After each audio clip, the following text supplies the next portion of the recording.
Kũringana na riboti ya ica ikuhĩ ya gĩkundi kĩa Infotrack, gĩcunjĩ kĩa 83% kĩa Akenya maugĩte bũrũri ndũrathiĩ na mbere ũrĩa kwagĩrĩire, mũrigo ũrĩa wĩigĩrĩirwo thirikari.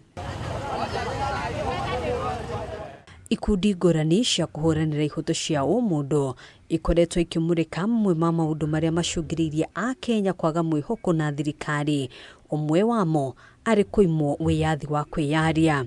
As one of our colleagues said, Thĩinĩ wa ndũmĩrĩri ya hamwe, ikundi ici nĩcimenereirie ciĩko cia ica ikuhĩ kũrĩa thirikari ĩrekũĩrwo kũhotomia wiyathi wa nyũmba cia mohoro, oro ũndũ ũmwe na gĩko kĩa ica ikuhĩ kũrĩa arutwo a thukuru wa airĩtu wa Butere marigĩrĩirio gũkinyanĩria mũthako wa ngerekano ũrĩa warĩ na muoroto wa kũruta mahĩtia thirikari.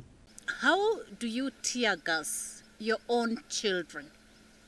How do you do that, and why are you tear gassing them? So the principle of the right to expression, which is provided for in our very own constitution. Now, the court had ruled that these children should perform the play. So in the first place, they were protected by the very law that we uphold. So we do actually ask the government and those mercenaries of doom to keep off the learning institutions. In fact, they are destroying the spirit that those young girls have.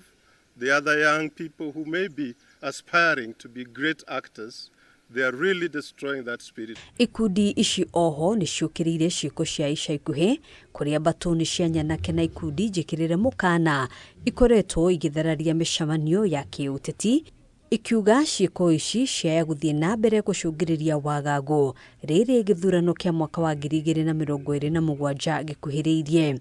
The country is too politically charged for a country that is to go through an election in 2027.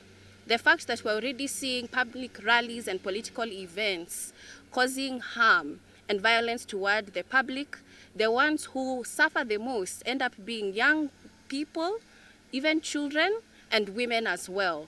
Hamwe na mangĩ marĩa ikundi ici ciarĩrĩirie nĩ njũragano cia airĩtu na atumia. Riboti ya ica ikuhĩ kuma kũrĩ rũhonge rwa borithi ĩkĩonania atĩ airĩtu na atumia 129 nĩ moragĩtwo gatagatĩ-inĩ ka mweri wa Januari na mweri wa gatatũ mwaka ũyũ. And according to the National Police Service and National Crime Research Center, which was released on April 9th, 2025, in 2024, 579 femicide deaths were recorded.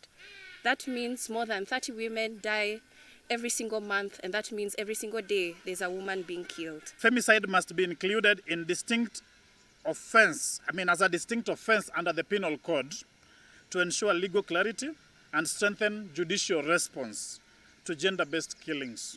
Nditi ingĩ iria igũmĩire bũrũri kwa ihinda rĩrĩ nĩ mathirĩ na ngombo cia kĩmabũrũri, kũhagũka kwa motungata ma ũrigitani, gũtharara kwa mathomo hamwe na mangĩ. Despite repeated public commitments to accountability, corruption remains a significant barrier to the realization of social and economic rights like equitable development, effective service delivery, and public confidence in state institutions. Handũ-inĩ ha Kameme TV, njĩtagwo Ngina wa Wadũro. asanteni sana. Have a good afternoon. Yeah.